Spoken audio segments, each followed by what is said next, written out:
اسرائیل چاہتا ہے، امریکہ چاہتا ہے کہ رژیم چینج ہو۔ ہمارا کیا رویہ ہوگا اگر اسرائیل اور امریکہ کامیاب ہو جاتے ہیں اسلامک ریولوشن یا اسلامک رژیم کو ڈسمینٹل کرنے میں، اور ایک پپٹ رژیم، امریکن پپٹ رژیم ایران کے اندر انسٹال کر لیتے ہیں، جیسے اب انہوں نے وینیزویلا میں کیا۔ اور یہ بھی میں نے کہا تھا کہ بالکل پوری تیاری ہے اور پوری کارروائی ہو رہی ہے ایران کے اندر۔ ہماری جو اس وقت کی جو نیشنل سیکیورٹی لیڈرشپ ہے اور جو ہائیبرڈ رژیم ہے بالکل آگاہ ہے، ان کو پتہ ہے۔ اگلا سوال ہے کراچی سے عمیر کا۔ میں نے آپ کا ایک پروگرام دیکھا تھا جس میں آپ نے کہا تھا کہ اسرائیل وہ ایران میں رجیم چینج کرے گا، پھر اس کے بعد آپ نے کہا تھا کہ پاکستان پہ بھی اس کے بعد یہ اٹیمپٹ ہو سکتا ہے۔ جو پروجیکشن آپ نے کی تھی چیزیں ابھی تک تو اس کے اکارڈنگ لگ رہا ہے، تو یہ پاکستان کے لیے بھی تو مسئلہ ہے نا۔ تو میں یہ پوچھنا چاہ رہا ہوں کہ ہماری جو سول اور ملٹری لیڈرشپ ہے یا ہماری جو ایجنسیز ہیں ان کو یہ چیز معلوم ہے؟ اگر اللہ نہ کرے اس طرح کی کوئی سچویشن ہوتی ہے تو اس کی کاؤنٹر اسٹریٹجی ہے ہماری لیڈرشپ کے پاس؟ دیکھیے، میں نے یہ کہا تھا کہ اسرائیل چاہتا ہے، امریکہ چاہتا ہے کہ رژیم چینج ہو، یہ نہیں کہ وہ کر لے گا، سکسیڈ، کامیاب ہو جائے گا، وہ چاہتے ہیں۔ ایک تو یہ، دوسرا یہ میں نے نہیں کہا تھا کہ پاکستان میں بھی ایسے ہو سکتا ہے۔ میں نے کہا تھا کہ اس کے لیے پاکستان کو سوچنا چاہیے کہ اس کی امپلیکیشنز کیا ہیں، ہمارا کیا رویہ ہوگا اگر اسرائیل اور امریکہ کامیاب ہو جاتے ہیں اسلامک ریولوشن یا اسلامک رژیم کو ڈسمینٹل کرنے میں، اور ایک پپٹ رژیم، امریکن پپٹ رژیم ایران کے اندر انسٹال کر لیتے ہیں، جیسے اب انہوں نے وینیزویلا میں کیا۔ اور یہ بھی میں نے کہا تھا کہ بالکل پوری تیاری ہے اور پوری کارروائی ہو رہی ہے ایران کے اندر کہ کسی طریقے سے ایک پاپولر اپ سرچ کیا جائے اور جو کہ اس اسلامک رژیم کو چیلنج کرے اور اس کے ذریعے پھر امریکہ رژیم چینج کرے۔ اچھا، اب پاکستان، میں آپ کو یہ بتا دوں کہ ہماری اس وقت کی جو نیشنل سیکیورٹی لیڈرشپ ہے اور جو ہائیبرڈ رژیم ہے بالکل آگاہ ہے، ان کو پتہ ہے۔ They are well versed in strategy and in geopolitics. ان کو پتہ ہے کہاں سے تھریٹ آ رہی ہے، کیسے ڈیل کرنا ہے۔ آپ دیکھ نہیں رہے ہیں، یہ پہلی دفعہ پاکستان کی جو نیشنل سیکیورٹی اسٹیبلشمنٹ اور سول اسٹیبلشمنٹ یہ مل کے کس طریقے کے ساتھ ان سب کا اسٹاک بڑھ گیا ہے after that recent episode against India. اور اس وقت کبھی اسحاق ڈار صاحب چائنا اس وقت بیٹھے ہوئے ہیں، اس سے پہلے وہ سعودی عربیہ گئے ہوئے تھے، اپنے شہباز شریف صاحب سعودی عربیہ جاتے ہیں، قطر جاتے ہیں، یو اے ای جا رہے ہیں، کوئی آ رہا ہے کوئی جا رہا ہے، چیف صاحب کبھی امریکہ بیٹھے ہوتے ہیں، کبھی سعودی عربیہ بیٹھے ہوتے ہیں، اینڈ سو آن۔ یہ this is unheard of. That tells you کہ ہمارا جو ڈپلومیٹک اسٹیٹس ہے as a power, regional power, it has gone up, اس میں کوئی شک نہیں ہے۔ Whether we like the current existing regime اور not, we have to admit this. اچھا، تو اس لیے یہ آپ فکر نہ کریں کہ ہماری جو رولنگ اسٹیبلشمنٹ ہے یا سول ملٹری اسٹیبلشمنٹ ہے، they don't know how to deal with it, they will know how to deal with it. باقی یہ کہ کل کو اگر کوئی امریکن رژیم بن جاتی ہے ایران کے اندر تو کیا پاکستان کو کیا اس کا فائدہ نقصان ہے؟ میں نہیں سمجھتا کوئی بھی نقصان ہے، فرینکلی۔ دین ڈونٹ فرگیٹ، جب شاہ ایران تھا تو ہم بھی امریکن پپٹ رژیم تھے اور شاہ بھی تھا، اور بڑے اچھے تعلقات تھے، بڑی وہ ٹرکی، ایران، پاکستان کا جناب وہ بڑے ڈیولپمنٹ، یہ وہ وغیرہ plans, we were on the same page, part of the same American sponsored alliances, جیسے نیٹو ہے اس وقت، سینٹو، سیٹو، بغداد پیکٹ، یہ ساری چیزیں تھیں۔ سو اس کے بعد اب اگر ایران جو ہے وہ پرو امریکہ ہو جاتا ہے تو آپ کا خیال ہے ہم اینٹی امریکہ ہیں؟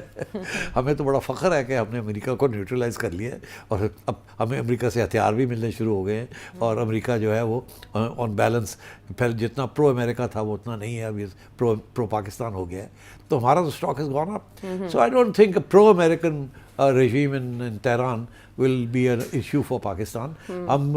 Probably میرا خیال ہے we'll do better business with them than we do with the so-called Islamic regime. Islamic regime بڑی ideological ہے، اور ideological regimes are never good for economics، اسی لیے انہوں نے اپنا پٹھا گول کروا لیا ہے by being an ideological regime۔ جاتے جاتے میں یہ کہہ دوں کہ جب یہ انقلابی رژیم تھی نا، تو یہ ان کے پاس دو آپشنز تھی جب یہ انقلاب آیا، اسلامی انقلاب ہے۔ ایک تو یہ تھا کہ یہ اسلامک ریولوشن جو ہے اور ایران کے اندر ہی اس کو محدود کر دیتے اور ایکسپورٹ کرنے کی کوشش نہ کرتے۔ تو اگر یہ ایسے کرتے تو they would not have been a problem with the western powers. جب انہوں نے ایکسپورٹ کرنا شروع کر دیا and became players in the international arena, then they became a threat to the western order. یاد رہے کہ جب چائنیز ریولوشن ہوئی تھی تو انہوں نے بالکل ایکسپورٹ کرنے کی کوشش نہیں کی تھی. انہیں انٹرنلائز کر کے اپنی اکانومی اور اپنی پالیٹکس اور اپنی ریپرزنٹیشن ان چیزوں کو اس کی طرف توجہ دی. They have never tried to export revolution. Similarly جب رشین ریولوشن ہوئی تھی تو سب سے پہلی چیز لینن اور ٹروٹسکی نے یہ کی تھی کہ جو سارے لڑائی جھگڑے ہو رہے ہیں ریجن کے اندر جس میں سوویت اس وقت کے رشین ٹروپس اور انوالوڈ, انہوں نے کہا well do peace treaties, stop the war, focus on your self, then stop exporting revolution. تو اب بات یہ ہے کہ ایرانیز نے آتے سار انہوں نے سوچا کہ ہمیں یہ زندہ نہیں رہنے دیں گے, ہمیں کچھ باہر کوئی اثاثے بنانے چاہیے اپنے آپ کو کاؤنٹر کرنے کے لیے. اس انالیسس کے اوپر انہوں نے پھر ایران کے جو انہوں نے ایکسپورٹ کرنا شروع کیا, اور جو ایکسپورٹ کرنا شروع کیا وہ شیعائٹ ایران. اب وہ شیعہ سنی کا جو ایشو تھا وہ ایک اور کمپلیکیٹ ہو گیا اس کے اندر, which the West has tried to exploit. تو آئی تھنک اگر اب یہ ایک ان کا آؤٹ پوسٹ ایران کا رہ گیا ہے وچ از دا ہوتھیز, باقی تو سب گر گئے ہیں ان کے آؤٹ پوسٹ, اور اسرائیل نے اور امریکہ نے مل کے تباہ کر دیے ہیں ان کے اثاثے جو تھے, ایسٹس جو تھے. ان کی جو ملٹری کی لیڈرشپ ہے اس کو بھی کافی آپ نے دیکھ ہی لیا تھا, چن کے انہوں نے ان کے جنرل سب کو, سائنٹسٹ کو, جنرل کو مارا ہے. So I think this is the last stage of the Iran's attempt to consolidate itself اور ٹو سروائیو. اور یہی اس وقت بہت سخت پریشر آئے گا ان کے اوپر what to do, and we have to see کہ یہ کس طریقے سے ڈیل کرتے ہیں with that pressure from Israel and from the United States. اس تھریٹ کو سیٹ صاحب بڑھاوا تب ملا جب مائک پومپیو جو سابق سیکرٹری آف اسٹیٹ ہیں, انہوں نے اپنے ٹویٹ میں بلوچستان کا ذکر کر دیا کہ ایران کے ان شہروں میں فسادات بھڑک اٹھے اور اگلی باری بلوچستان کے next stop Balochistan. What does it mean? آپ کو یاد ہوگا کہ ہم نے ایک پروگرام میں یہ میں نے کہا تھا کہ اس وقت what are the weak spots. جب رژیم چینج کرنے جاتے ہیں امریکہ تو ان کا کیا گیم تھیوری ہے. تو آپ نے اور میں نے ڈسکس کیا تھا, وہ ایک بروکنگس انسٹیٹیوٹ کا ایک پیپر ہے جس کے اندر انہوں نے ساری باتیں کہی تھی کہ پہلے آپ سوشل میڈیا کے ساتھ استعمال کرتے ہیں, پھر آپ فنڈنگ کرتے ہیں CIA کو کے ذریعے, اپوزیشن کو سپورٹ کرتے ہیں, ٹھیک ہے نا. تو اس قسم کی چیزیں میں نے آپ سے کہی تھی, اور آپ سلیکٹ اسیسینیشنز کرتے ہیں, ڈیسٹیبلائز کرتے ہیں, اور ایک اپوزیشن کو بنانے کی کوشش کرتے ہیں. ایک طرف ڈیسٹیبلائز کرتے ہیں, ایک طرف اپوزیشن کو بنانے کی کوشش کرتے ہیں. مگر اس کے اندر ایک تھرڈ ایلیمنٹ تھا. وہ تھرڈ ایلیمنٹ یہ تھا کہ ایران کے بارڈرز کے اوپر پرابلمز ہیں, کردوں کا پرابلم ہے اور بلوچ کا پرابلم. وہاں سیسیشنسٹ تنظیمیں ہیں جیسے ہمارے ہاں بھی ہیں. تو اس کو امریکہ جو ہے وہ دھمکی یہ دے رہا ہے کہ ہم پھر ان کو پیسے اور ہتھیار اور دیں گے. تو that could become another third fourth destabilising factor. اگر یہ ایسے ہوتا ہے تو اور بھی پرابلمز بن جائیں گے فار دی ایرانین گورنمنٹ. تو یہ جو بلوچستان کی دھمکی دی ہے, دس از پارٹ آف دیٹ کہ بارڈر ایریاز کے اوپر دیر آر سیسیشنسٹ, ان کو ہم سپورٹ کر سکتے ہیں. یاد رہے کہ اسی پروگرام کے اندر میں نے پہلے ایک دفعہ ذکر کیا تھا کہ جو بلوچستان کا لبریشن موومنٹ ہے جو کہ ایران کے خلاف ہے, ناٹ دا BLA جو پاکستان کے خلاف ہے, there is an Iran Baloch contingent. میں نے یہ کہا تھا کہ that is supported by the CIA. Jundallah جی, that is supported by the CIA, اور اس کو اور بھی وہ پمپ کر سکتے ہیں. So that's the other threat that the Secretary of State has. Right, ٹھیک ہے. یہ جامع طور پر مسئلہ ڈسکس ہو گیا, اس کے مختلف ڈائمینشنز بھی عمیر سامنے رکھ دی سیٹھی صاحب نے. باقی سوال شامل کریں گے ایک بریک کے بعد.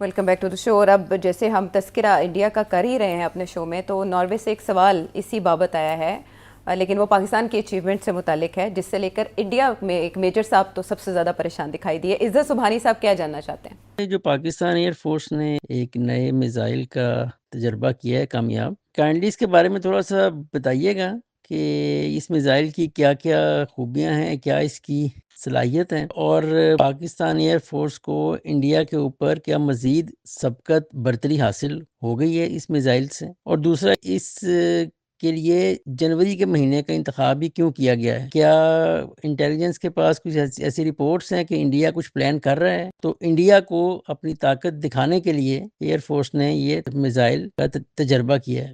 دیکھیے, ہر فوج, ایئر فورس, نیوی وغیرہ سارا وقت تیار ہوتے ہیں. They are always ready for war. اور آج کل کی سچویشن کے اندر تو سارے بیٹل پلانز آر ریڈی وہ ایک گیم تھیوری ہے, پروبیبلٹی گیم تھیوری, کہ جی اگر وہ یہ ایسے کرتا ہے تو ہم یہ کریں گے, اگر وہ یہ کرے گا تو ہم یہ کریں گے, جب ہم یہ کریں گے تو وہ یہ کرے گا, اس کو کاؤنٹر کرنے کے لیے پھر ہم یہ کریں گے. تو پورے ڈیٹیل کے اندر یہ گیم تھیوری, یہ پوری پلاننگ ہوتی ہے, آپشنز. سو وہ تو کانسٹنٹلی ہو رہا ہے, اور اب اور بھی جیسے کہتے ہیں ارجنسی کے ساتھ ہو رہا ہے, کیونکہ خود نریندر مودی کہتے ہیں کہ وی ہیو پازڈ آپریشن سندور, ہم پھر آئیں گے ہم. تو ان کا تو ارادہ بڑا کلیئر ہے, اس کے اوپر تو کوئی شک نہیں ہے. تو اس لیے we have to be ready. اور انٹرسٹنگ بات یہ ہے کہ انہوں نے اپنی غلطیاں جو ہیں یا کمزوریاں جو تھیں اس کو انہوں نے اسٹڈی کر لیا ہے, ہوگا یقینی طور پہ, اور اس کو ریکٹیفائی کرنے کی کوشش کر رہے ہوں گے کہ یہ ہماری کمزوری تھی, یہ ہماری کمزوری تھی, اب آگے راؤنڈ کے اندر ہم نے یہ کمزوری نہیں ہونے دکھانی, یہ نہیں کرنا, تکڑے کس طریقے سے اسٹرینتھ دکھا سکتے ہیں, وہ پلاننگ کر رہے ہیں. یہاں ہمارے لوگ بیٹھے ہوئے پلاننگ کر رہے ہیں کہ انہوں نے اپنی غلطیاں جو ہیں, کمزوریاں اب تکڑی کر لی ہیں, تو وہ پرانا راؤنڈ اس طریقے سے نہیں ہو سکے گا. اب وہ ہماری ایک تو اپنے آپ کو اسٹرینتھن کریں گے جہاں ان کی کمزوری تھی, اور دوسرا یہ ہے کہ وہ ہماری کمزوریاں جو ہیں ان کی طرف ہی توجہ دیں گے اور شاید ادھر زیادہ فوکس کریں گے ایکولی. تو اب ہمیں کیا کرنا چاہیے؟ So we are also doing two things. ایک یہ کہ ہم جہاں جہاں سمجھتے ہیں کہ ہماری کوئی کمزوری ہے اس کو ہم تکڑا کریں گے, ظاہر ہے اس کو پلگ کریں گے اپنی ویکنیسز. اور دوسرا یہ ہے کہ جہاں جو ہماری آؤٹ ریچ ہے to reach various parts of India, اگر ہمیں وہ کرنا پڑے تو دین ہم وہ بھی کریں گے. تو یہ جو پی اے ایف نے جو ڈیمونسٹریٹ کیا ہے, یہ ایک نئی میسائل, کروز میسائل چیک کی ہے. ہمارے پاس شارٹ رینج میسائلز ہیں, ہتف 1 2 3 نصر, میڈیم رینج ہیں شاہین, غوری, اور اس کے بعد کروز میسائلز ہیں بابر 1, بابر 2, راد. اب یہ تیمور ایک کروز میسائل, صرف یہ نئی میسائل ہے. پہلے ہمارے پاس گراؤنڈ ٹو گراؤنڈ میسائلز, پھر we had air to air missiles. ہمارے پاس کوئی میسائل نہیں تھی جو ایئر ٹو گراؤنڈ ہو اور وہی میسائل ایئر ٹو ایئر بھی چلے. So now we have unveiled medium term 600 kilometre range type of missile, جو کہ آپ جہاز سے آپ فائر کر سکتے ہیں, اس کو آپ ایز اے کروز میسائل, اور رینج بھی ٹھیک ہے, اور آپ ان کے جو گراؤنڈ ٹارگیٹس ہیں ان کو بھی کر سکتے ہیں اور ایئر پلینس کو بھی کر سکتے ہیں. So this is an additional addition to your defensive aggressive posture. تو آئی تھنک یہ اسی لیے ساری ویڈیو دکھائی گئی ہے کہ انڈیا والوں کو بھی پتہ چل جائے کہ ایک اگر ہمارا کمزور سپاٹ تھا تو وہ بھی ہم نے پلگ کر لیے. اور نام بھی تیمور رکھا ہے, جس کو لے کر اس سے پہلے بھارت میں کافی بحث ہوئی جب کرینہ کپور کی جانب سے اپنے بیٹے کا نام تیمور رکھا گیا, کیونکہ وہ مسلمان بادشاہوں میں شمار ہوتا ہے اور خاصے ظالم تھے وہ, اور اب یہ نام تیمور رکھا گیا. تو ایک بار پھر بھارت میں تھرتھلی مچ چکی ہے, اور اس کی وجہ سیٹھی صاحب نے آپ کو بتا دی کہ وہاں پریشانی کیوں ہے. اور عمیر, اس سے پہلے جو آپ نے سوال پوچھا تھا کہ کیا ہماری اسٹیبلشمنٹ آگاہ ہے خطرات سے, تو آپ اس تجربے سے سمجھ سکتے ہیں کہ ہم کتنے وارنڈ ہیں آلریڈی, کتنے الرٹ ہیں سارے خطرات کا ادراک کرتے ہوئے. اس کے علاوہ ہمیں سوال جو بھیجا اسلم راولپنڈی سے آپ نے, اور ڈاکٹر شہزاد سوات سے آپ نے, کاشف لاہور سے, زمان کوئٹہ سے, سکھوندر سنگھ کینیڈا سے, محمد النور کویت سے, آپ سب کے سوالوں کا بہت شکریہ. آنے والے پروگرامز میں شامل کریں گے ضرور. اگلے پروگرام تک کے لیے اللہ حافظ. Thank you.